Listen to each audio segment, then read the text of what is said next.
1 Samuel, capítulo 17, a partir do versículo 16.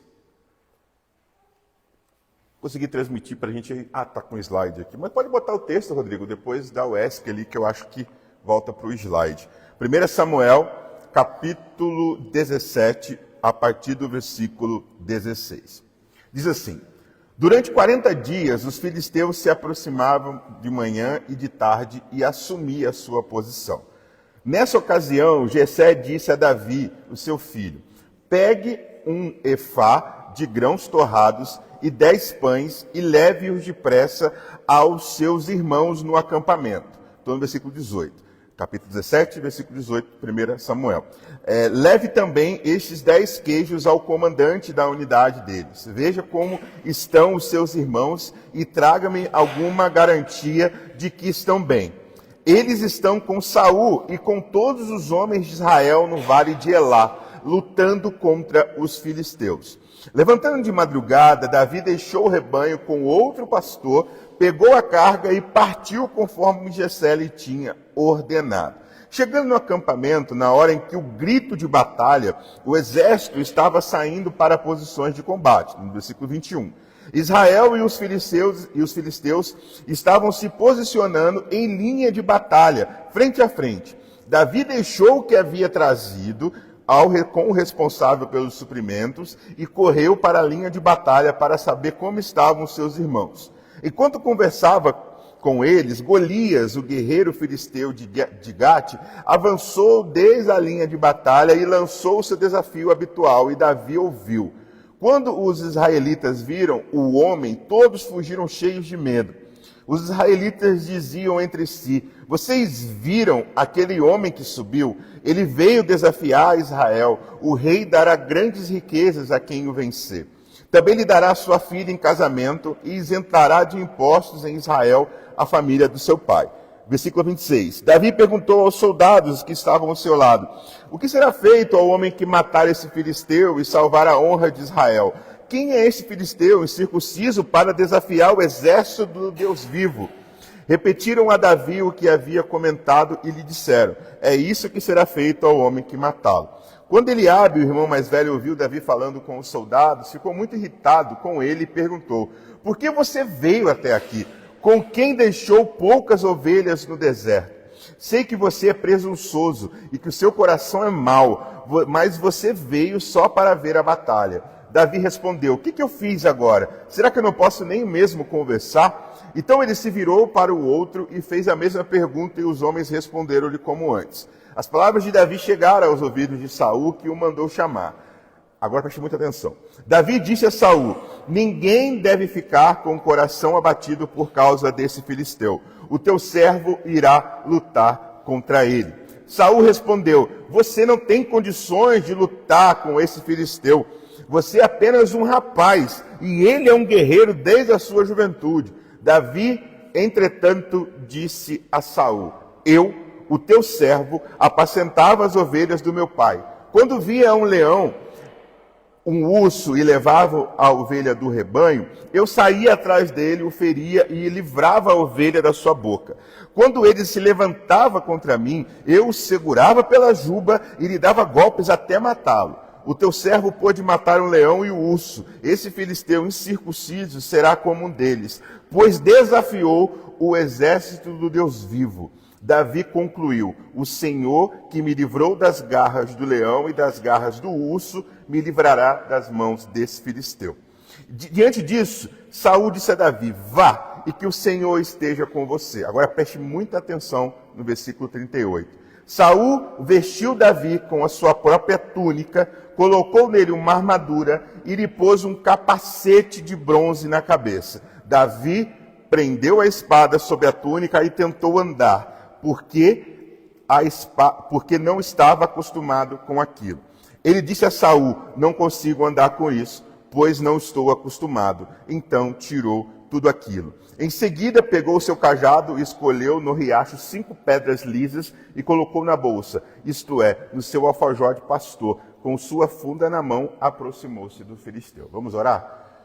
Pai, nós agradecemos a Ti porque a Tua palavra é viva e eficaz. Como essa história é tão incrível de Davi, com Saul, Golias, o exército de Israel pôde chegar até nós, é somente obra do teu Espírito.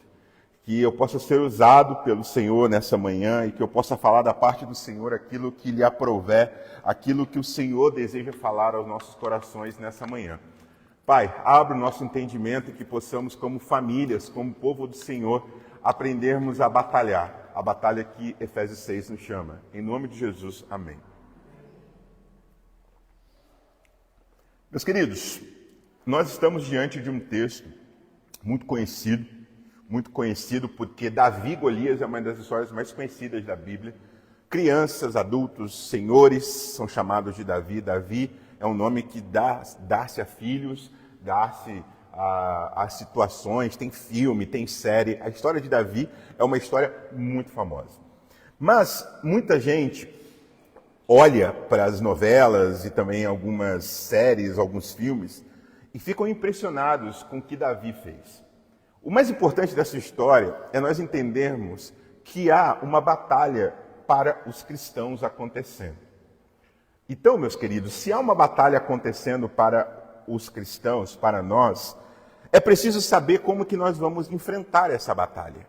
Em Efésios capítulo 6, o apóstolo Paulo vai fazer aquela frase que a gente sempre conhece: revestivos da armadura de Deus.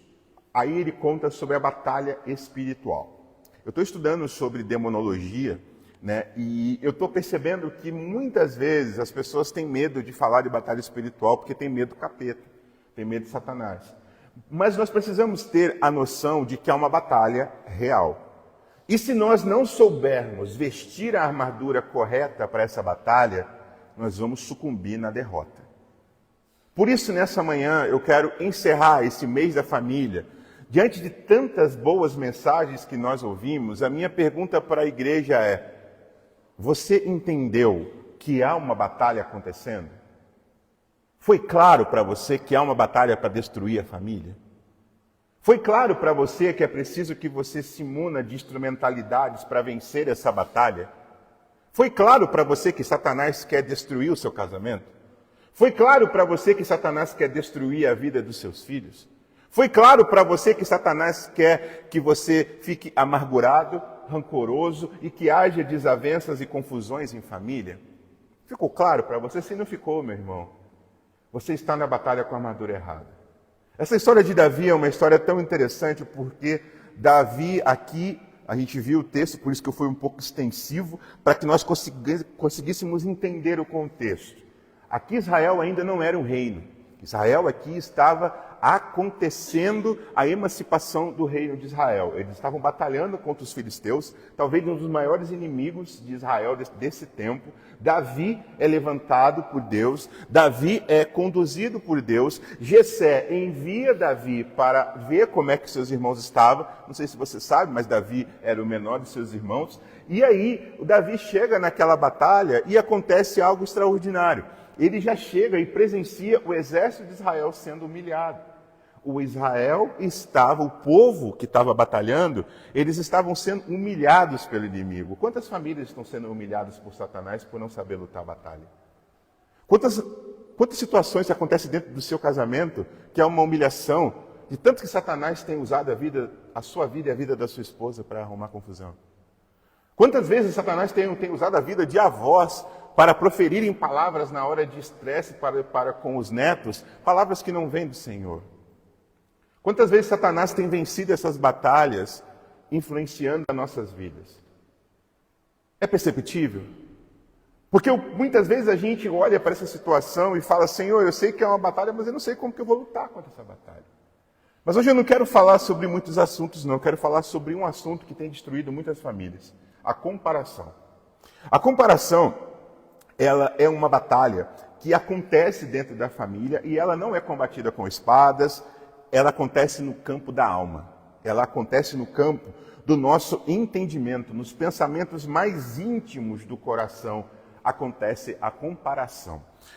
E tem uma pergunta que está assim: que armadura você... Rodrigo, pode passar, por favor. Que armadura você está vestindo? A armadura do eu, a armadura do outro ou a armadura de Deus, como Paulo nos conduz em Efésios capítulo 6. Qual armadura você está vestindo? O próximo slide vai dizer um pouquinho sobre a armadura de Saul, o perigo da autossuficiência. É interessante porque existem 3 armaduras aqui hoje. Eu quero que você visualize, eu vou pegar 3 cadeiras aqui, que fica mais fácil, dá licença. Existem 3 armaduras acontecendo hoje aqui. E essas 3 armaduras, eu quero visualizar junto com você, então eu vou empurrar uma cadeira para frente. A primeira armadura é a armadura de Saul, é a armadura do orgulho. O que isso significa? Tem muitas famílias que dizem assim, eu dou conta, eu tenho experiência de vida suficiente para dar conta, eu tenho experiência de vida para ser uma boa mãe, eu tenho uma experiência de vida para ser um bom pai, eu tenho uma experiência de vida tão boa que eu vou ser um avô que vai dar conselhos para os netos de uma forma porque eu dou conta. Aí você senta numa cadeira e começa a aconselhar as pessoas como se você desse conta de todas as coisas, como se eu desse conta de todas as coisas. Mas aí quando você traz para si a responsabilidade de ser uma pessoa dentro de casa que resolve todos os problemas, você vai ver que é pesada essa armadura. Às vezes as mulheres talvez sintam muito isso. Quando os maridos são negligenciados, ou quando são negligenciadores da criação dos filhos, a maternidade se torna um pesadelo. Não se enganem, muitas mulheres não querem ser mães, porque têm visto os casamentos de mulheres que são mães, tão sobrecarregadas em consultórios de psicologia, com medicação. E quando você pergunta para a mulher por que é muito pesado, porque ninguém me ajuda, sou eu que faço isso, e se eu não dou conta, ele chega para mim, olha e fala assim, por que você não lavou meu tênis? Quando a gente veste essa amargura do orgulho, a gente começa a perceber que fala assim, não, eu dou conta, eu sou mãe, eu dou conta. Eu sou mulher, a minha experiência de vida conta muito. A gente vê que isso pesa. A gente vê que isso não é uma armadura que Deus fez para aqueles que nasceram de novo. Aí eu quero usar o exemplo de Davi. Imagina se Davi quisesse usar a armadura de Saul. Gente, Saul era como se fosse, não vou falar a minha altura, mas ele devia ter mais ou menos 1,92 m. Pensa uma coisa, o povo judeu, a estatura deles em média era 1,65 a 1,70, 72 no máximo, os homens. Então o Saul tinha 1,92 m. Ontem quem assistiu a final da Champions League foi um jogador de basquete altíssimo, devia ter acho que 2 metros e pouco, e era desproporcional porque os repórteres eram um pouquinho baixinhos. Imagina Saul, a armadura de Saul, a imponência que Saul trazia por aquela armadura. E Davi, a Bíblia fala que ele era pequeno, ele não tinha uma estatura de rei. Geralmente, alguns estudiosos tentam conjecturar com base para que a Bíblia dê essa ênfase que Davi era baixinho, que Davi seja menor que 1,60 m. Porque a média era 1,65 m. Quem tem 1,60 m aqui? Imagina, o rei Davi.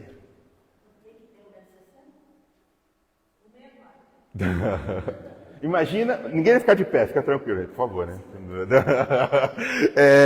A gente precisa ter a noção que a armadura de Davi e a armadura que Saul queria dar para Davi era uma armadura que não ia caber em Davi. Imagina a situação. Davi vestindo aquela camisa ou aquela túnica, coloca a armadura, o exército de Israel não entendendo porque o capacete, quem tem capacete sabe, quem tem a cabeça grande, quando coloca numa pessoa, tipo uma criança quando coloca um capacete numa criança, já viu? Fica mexendo assim, só que o capacete de Davi era de bronze, o capacete de Saul era de bronze.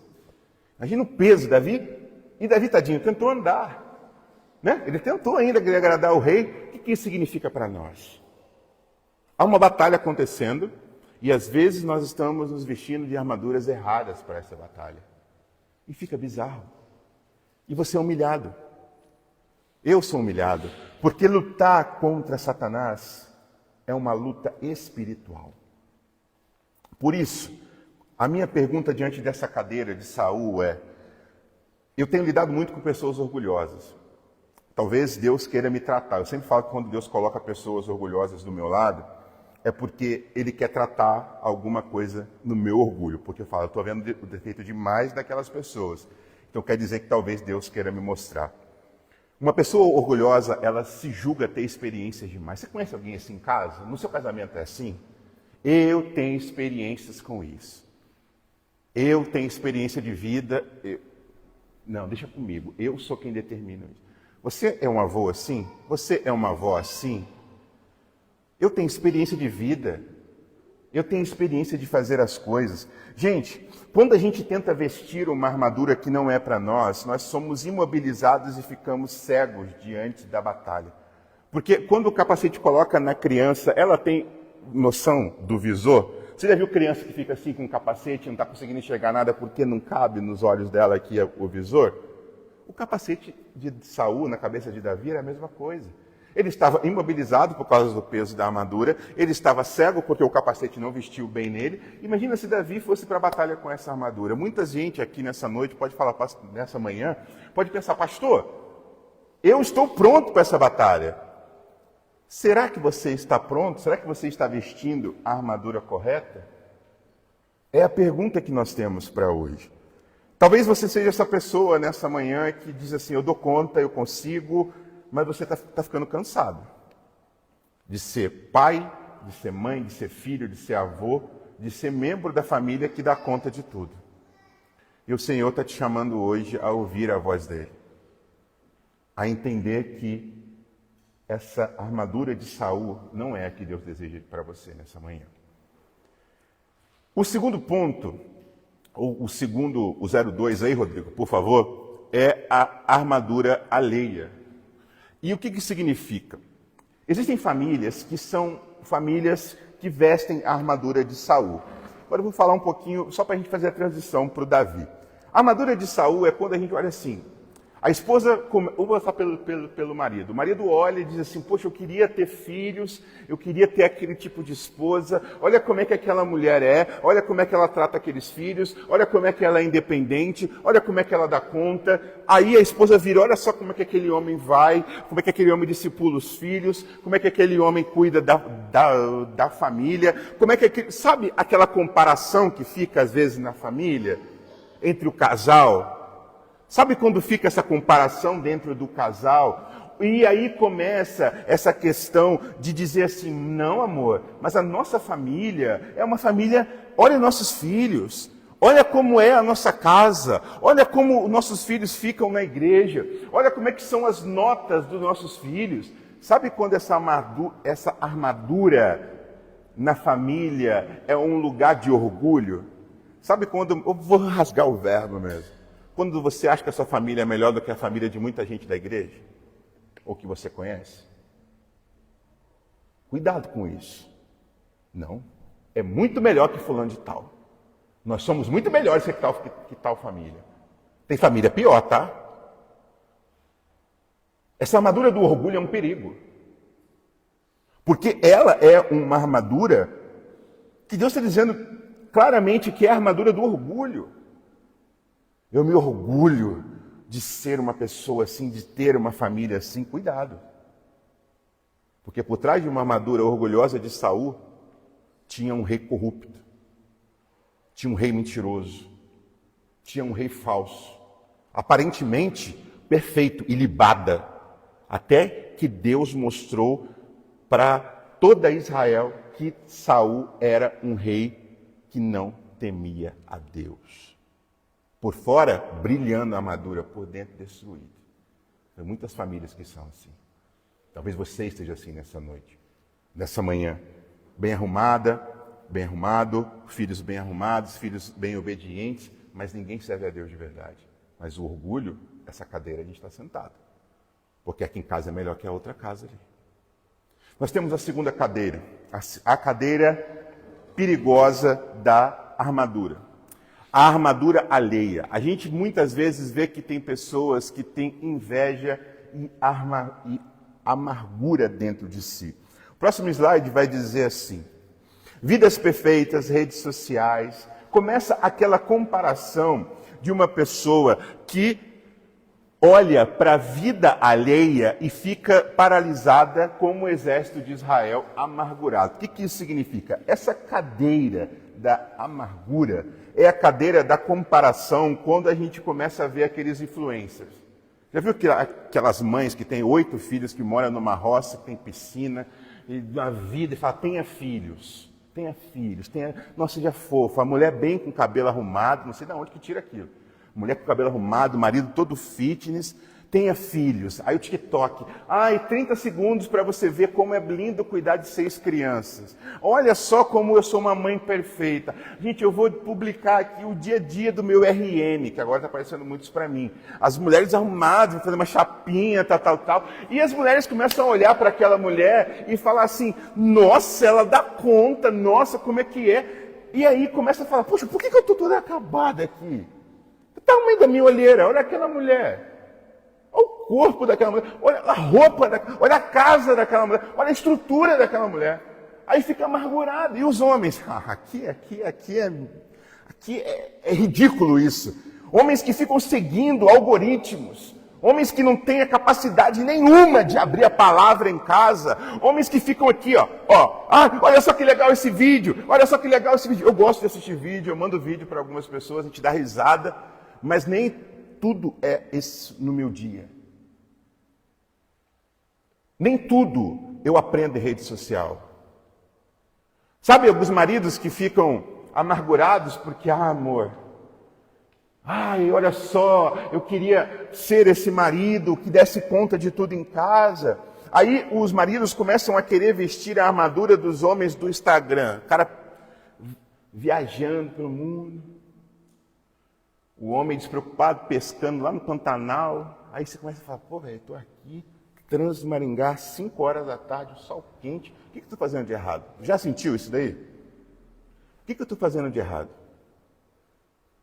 Já sentiu essa coisa de correr atrás e nunca alcançar o que você quer? Minha gente, existe um desejo perigoso de querer a vida de outras pessoas. Infelizmente, as redes sociais em excesso estão trazendo isso para as pessoas. Querer viver a vida do influencer. Pode dizer uma coisa com toda certeza. A vida do influencer não é aquilo que ele coloca nas redes sociais. Existe por trás de todo influencer uma estrutura gigantesca para que ele consiga fazer vídeos curtos para te convencer que a sua vida está errada e a dele está certa. E essa amargura muitas vezes acontece, e eu quero colocar aqui uma tabela, que é a matriz da batalha. A gente tem aqui diante de 3 cadeiras, diante de 3 armaduras. Saul, a do eu, a do orgulho, e é pesada, como a gente falou. A segunda é a armadura alheia, quando a gente olha para aquela armadura e fala assim, poxa, eu queria ter aquela família, eu queria ter aquela estrutura de vida, eu queria ter aquele tipo de vida, que aí nasce o sentimento que é a inveja. E por último, o resultado é uma pessoa amargurada. Já viu pessoas amarguradas? Eu queria ter aquela vida, eu queria ter aquilo ali. Isso é um perigo. Porque são armaduras que não cabem os filhos de Deus na batalha de toda a família. Mas há um convite para nós nessa manhã. Há um convite de Deus para nós na sua palavra nessa manhã, que é nos revestirmos daquilo que Paulo vai dizer em Efésios capítulo 6, da armadura de Cristo. Da armadura de Cristo. Porque talvez você esteja no lugar do orgulho hoje. Eu sei dar conta. Gente, pessoa orgulhosa, só ela que não sabe o que é às vezes. Todo mundo sabe o que ela é, fica evidente. Para tudo ela tem um conselho, para tudo ela tem uma cara, para tudo ela tem uma expressão. Todo mundo sabe que você é orgulhoso, só você que não quer admitir. Cuidado, porque essa armadura não é para você. Deus está querendo tirar ela de você nessa manhã. Ou você tem lugar da inveja. Olha só como é que... Nossa, que cabelo lindo. Nossa, que tênis legal. Nossa, olha só o lugar que tá. Nossa, que inveja. Pastor, eu não tenho inveja de ninguém. Pastor, eu sou uma pessoa... Nossa, todo mundo tem inveja. Todo mundo tem inveja. Por mais que você pense que não, todos nós temos inveja. Talvez ela não é manifesta para você, mas você tem. Talvez você esteja amargurada, olhando toda segunda-feira, amanhã é dia, né? De acordar com aquele humor que só Deus sabe como é que vai ser. Nossa, o Nicolas Ferreira falou que eu tenho que... Não, o Kim Kataguiri falou que eu tenho que trabalhar mais de 25 dias do mês para eu pagar imposto no Brasil. Pastor, como é que eu levanto sabendo que Lula está na presidência, sabendo que a STF está fazendo as coisas, sabendo que o Vorcaro agora inventaram a escala nova para maquiar o Banco Master, para o povo esquecer, porque vai vir Copa do Mundo, o Banco Master, o povo vai esquecer. Pastor, como é que eu levanto e vou dizer assim, pastor do céu, pastor, aí eu acordo, o candidato que eu estou escolhendo, mandando mensagem para o Vorcaro. O que eu faço com a política, pastor? Quer dizer então que você está olhando com os olhos do mundo. Quer dizer que você está ficando amargurado porque Deus está mostrando.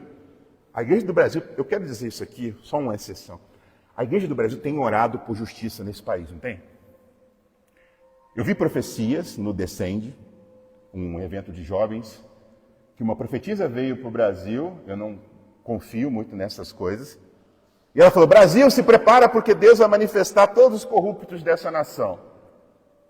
Amém, aleluia, confiando. Deus está fazendo o trabalho dele. A questão é, tem muita gente amargurada porque não está entrando na batalha com a família do jeito certo. E aí, quando coloca a armadura que Deus não colocou para você, você começa a perceber que está sofrendo, que está ficando amargurado. Tem muita gente amargurada com política e família, tá? Eu estou orando, desde já, para que não haja desavenças na família por causa de política. A gente tem que conversar sobre isso na igreja. Não adianta fazer cara de pão de mortadela para mim aqui. A igreja tem que falar sobre política. Tem gente que está amargurada em família por causa disso. Eu visto a armadura do Brasil. Tá bom? Vai lá lutar a batalha de outra, então, para você ver o que acontece. Quem defende a família, de fato, é Cristo que morreu por ela. Só Ele pode dar paz para a família. E é só Cristo que pode dar a vitória final contra a morte. Essa pátria vai embora. Nós vamos morrer. Nós não pertencemos a esse mundo. Nós somos de Cristo. Entrar com armaduras desse mundo é pedir para ser frustrado. Por isso, nessa manhã, eu quero colocar essas duas cadeiras para trás e manifestar a armadura que Cristo nos reveste no ponto 3, Rodrigo, por favor. A armadura de Deus, o revestimento inegociável da graça. Vamos lá para Efésios 6. Efésios capítulo 6, nós vamos conhecer um pouquinho sobre o que Deus quer para as nossas vidas como família, como familiares, como é que nós podemos entrar. Efésios 6, versículo 10. Efésios 6, versículo 10. Diz assim, finalmente sejam fortalecidos no Senhor e na força do seu poder. Vistam-se de toda a armadura de Deus, para poderem ficar firmes contra as ciladas do diabo, pois a nossa luta não é contra sangue e carne, mas contra os poderes e autoridades, contra dominadores deste mundo e de trevas, contra as forças espirituais do mal nas suas regiões celestiais. Paulo deixou claro qual é a batalha de todo cristão. Paulo está falando batalha contra carne e sangue, não é batalha contra esquerda ou direita. Batalha contra carne e sangue não é para tentar viver a vida de um ou a vida de outro. A batalha que a gente vive não é uma batalha contra o outro. Tem gente brigando por causa de política. Tem gente deixando de falar com o outro por causa de política. Tem gente deixando a esposa. Tem filhos que optaram por uma outra visão política. Que pais estão dizendo, você morreu para mim. Eu conheço um pastor de São Paulo que se matou com 2 filhos por causa de perseguição política na família. O cara tirou a própria vida dele porque o avô disse assim, nessa casa você não pisa. Nessa mesa você não come. Se você está comendo, vai lá comer a sua picanha. Porque aqui em casa você não vai comer. Com netos. É essa armadura que Deus pediu para nós. É esse tipo de convívio que Deus pediu para nós. Eu tenho orgulho de ser família brasileira. Ai, como eu queria ser aquela família. Qual armadura você tem usado? Deus está falando, há uma batalha. E você não pode se distrair vestindo armaduras que Deus não pediu para você vestir.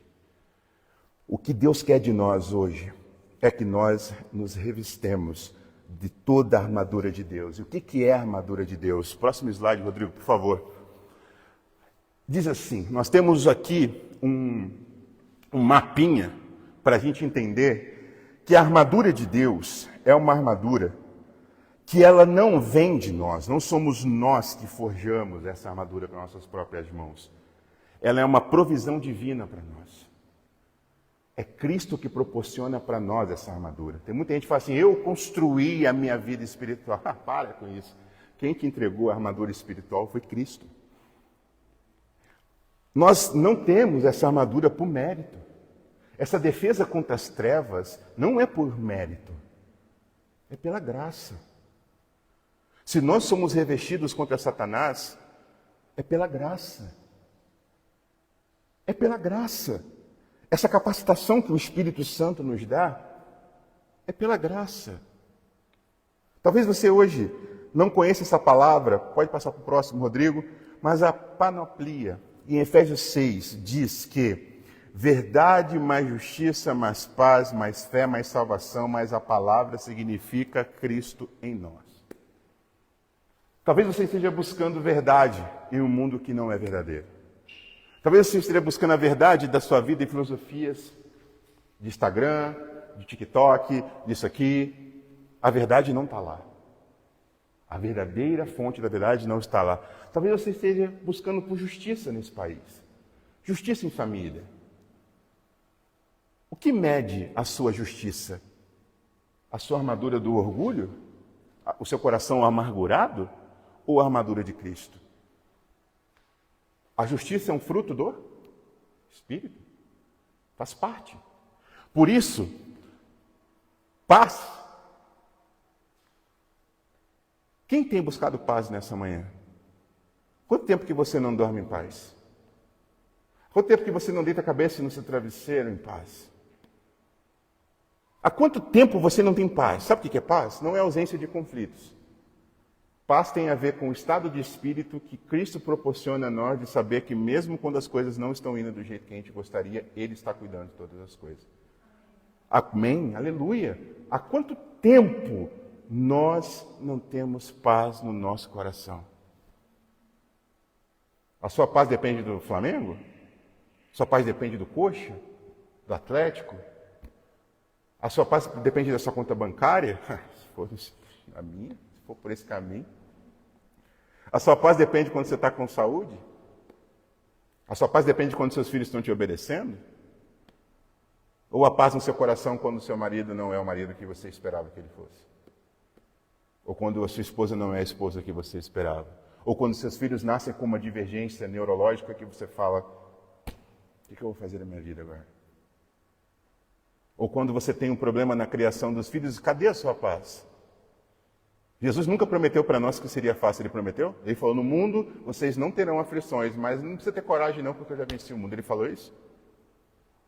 Ele falou, no mundo vocês terão aflições, mas tenham coragem, porque se eu venci o mundo, sou eu que governo e eu que sou aquele que tem a sua vida, a minha vida. Sou eu que tenho a vida dos meus filhos nas minhas mãos, e das minhas mãos ninguém tira aqueles que são meus, amém? Há quanto tempo você não tem essa paz? Deus está te chamando, vista a armadura de Deus hoje, para que você possa ter fé. Está te faltando fé? Pastor, eu sou uma pessoa de fé. O que significa ser uma pessoa de fé? Acreditar que tudo vai dar certo. Isso não é fé. Isso é pensamento positivo. Fé é acreditar mesmo quando as coisas não estão do jeito que a gente espera. Mesmo quando o diagnóstico não é o diagnóstico que a gente esperava. Mesmo quando a gente vai fazer um exame e o médico fala, olha só, teu filho não pode sair hoje, e ele precisa ficar aqui fazendo mais alguns exames. Já passou por essa situação? Que o médico olhou para você e falou, você vai ter que investigar melhor, tá? Então, dá uma organizada na tua agenda. Já olhou para sua esposa e falou, amor, o amor está acabando. Eu não te amo mais, como eu te amava antes. Mas eu tenho fé que Deus vai restaurar o meu coração. Você acha que casamento não tem isso? Você acha que quem está casado mais de 40 anos ama como amava na época do namoro? Você acha que o amor do Instagram é o amor que todo mundo tem? Ai, meu amorzinho, toma aqui o café da manhã. Não sabe o que é a vida real, não. Fé é para acreditar que mesmo quando um casamento está destruído, o Senhor pode restaurar pelo poder do seu Espírito. Mesmo quando pecados acontecem na família, ter fé que o Senhor vai curar as feridas que estão acontecendo, porque a minha armadura não é feita pelas minhas mãos, é feita pelas mãos de Deus. Salvação e palavra. A esperança das nossas famílias não podem ser para essa vida. A nossa esperança é que a salvação se manifeste porque Cristo está em nós, agindo através de nós. E, gente, a batalha de toda a família é para sustentar aos filhos, aos netos, a toda a família, que a salvação vem de Deus e que é nele que a família pode se apoiar. A família não pode confiar em quem vai ser o próximo presidente para ter salvação. Esse país, a única solução desse país não está em Brasília. A única solução desse país são pessoas serem salvas pelo poder de Jesus. É isso que é a esperança do Brasil. Porque pessoas salvas, elas nascem de novo e aprendem o quê? A palavra de Deus. Por isso que quando Cristo está em nós, às vezes a gente pensa, pastor, quem que eu sou nessa história? Por isso que eu coloquei a pegadinha da cadeira aqui. Pastor, eu acho que eu sou Davi. Pastor, eu acho que eu sou Saul, eu acho que eu sou Davi. A gente gosta de protagonismo na história bíblica, né? Quem eu sou na história bíblica? Eu estava pensando, meu supremo pastor, eu sou Davi, fraco, pequeno, na tua presença, Senhor. E o Senhor falou comigo através das orações, claro que me dando um discernimento da palavra. Você que é o filho de Davi? Eu falei, quem é o filho de Davi? Quem é o perfeito Davi? Quem? Quem é chamado de filho de Davi?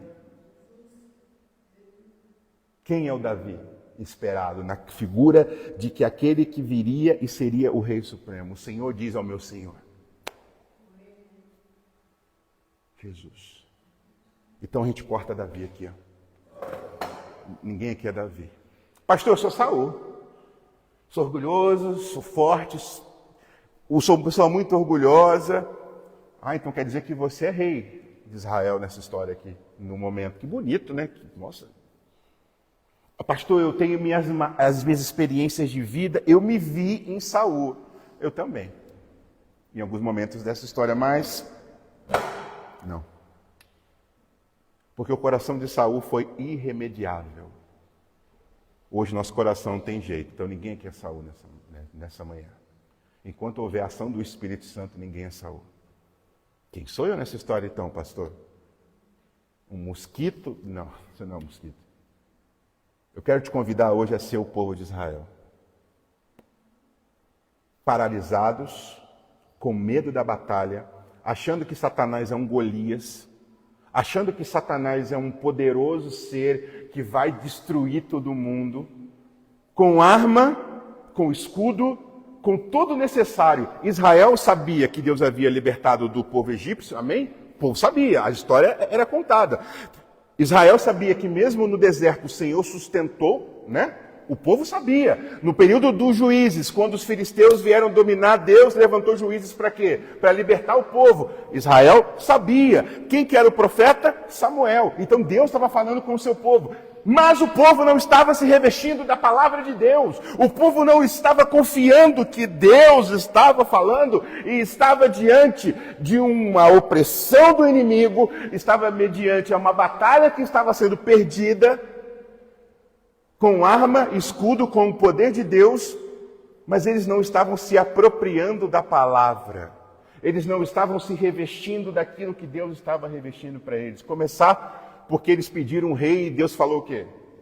Dá o rei para eles. Samuel, eles não te rejeitaram, rejeitaram a mim. Porque eles começaram a se comparar com outras nações. Em nome de Jesus, nessa manhã. Você pode pensar que eu gosto de um livro chamado Cartas de um Diabo a Seu Aprendiz. Aqui eu termino. Tem muita gente nessa manhã dizendo assim: pastor, a minha família não é tão significante assim para Satanás se importar com ela. A minha vida não é tão significante assim para o inimigo marchar com uma flecha. Pastor do céu, você alvo de Satanás. Pastor, eu nem sei ler a Bíblia. Você acha que Satanás vai se importar comigo? Você acha que Satanás vai se importar com minha filha, com meu filho? Você acha que Satanás vai se importar com meu neto? Pastor, olha a bagunça que é a minha família. Satanás aqui nem se importa porque... C.S. Lewis, ele não é teólogo, ele não escreve aquele livro para construir teologia, mas ele vai dizer uma frase que eu acho categoricamente, eu vou parafrasear com ele, perfeita. Satanás não despreza nenhuma alma humana. Por mais que você se sinta insignificante, o diabo deseja a sua derrota. Por mais que você ache que não há porque o diabo se importar com você, ele se importa. Mas nessa manhã, nós temos a resposta que Jesus é o Rei perfeito. Ele enfrentou o maior gigante, então não somos nós que vamos derrotar Golias. O Golias da nossa vida hoje é o pecado. Foi derrotado. Jesus é quem venceu a cruz por nós. Nós não precisamos conquistar a salvação para a nossa família.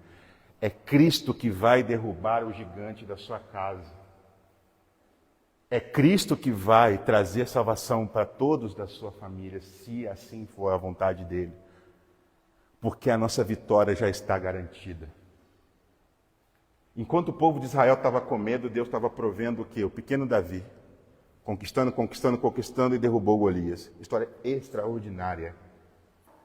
Enquanto nós estávamos com medo do pecado, dos opressões de Satanás, o Senhor levantou o teu servo, o filho de Davi, e derrotou o pecado, nos dando a salvação. Por isso, nessa manhã, o nosso Davi já veio.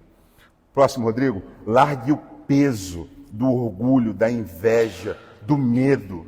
Empunhe a espada, a palavra de Deus, a fé, a graça. Não é para você ser um passivo ou um passiva nessa luta. É para que você tenha a batalha estruturada para que você possa vencer. A palavra de Deus para a família é a única forma de ataque contra o inimigo. A fé, a graça. É por isso que o apóstolo Paulo vai terminar dizendo: finalmente fortaleçam-se no Senhor e no poder da sua força. A batalha de toda a família é a batalha de revestir-se da armadura de Deus e partir para cima desse inimigo que tem tentado derrubar a tua casa. Dessa incredulidade de achar que seus filhos não vão conhecer ao Senhor. Dessa incredulidade de pensar que muitas vezes o Senhor não vai mudar a situação. Talvez você esteja aqui nem com nenhuma dessas situações, mas com a situação do cansaço. A Bíblia diz o quê? Vinde a mim todos que estão cansados e sobrecarregados, porque eu vos darei descanso. Quero dizer uma coisa para vocês: a ansiedade cansa. Ela destrói a gente.